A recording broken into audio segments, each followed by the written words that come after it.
Gaano mo katagal kayang pigilin ang iyong hininga? Gaano kalalim ang kaya mong abutin?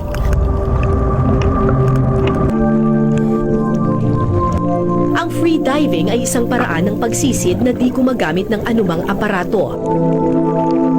Di tulad ng scuba diving kung saan nakakahinga ang diver sa pamamagitan ng oxygen tank, sa free diving, lalim ng hininga at lakas ng baga ang iyong aasahan.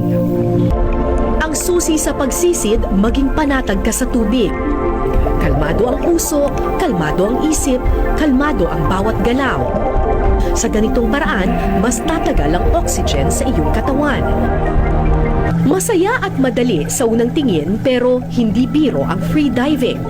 Kung hindi ka maingat at di mo kabisado ang lalim ng tubig, maaari nitong basagin ang iyong eardrums, maubusan ka ng hininga o tuluyang ikamata.